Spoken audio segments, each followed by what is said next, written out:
on. I mean, I don't want to be that guy, but Sarah's fine. She's single, right?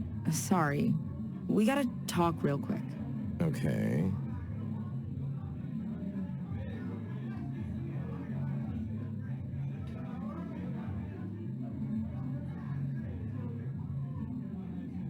Logan, I consider you a really good friend, and I care about you a lot. Uh-huh. And? I want everyone here tonight, including you, to have fun in a safe way. And we might already be on the same page, but Sarah's not really in a place to hook up. Yeah.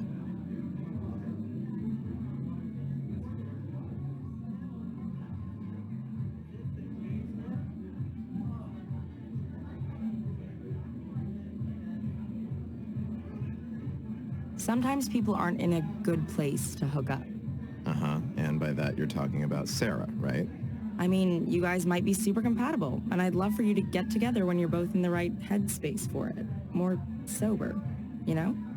I guess. I get what you're trying to say. I mean, I wasn't planning to.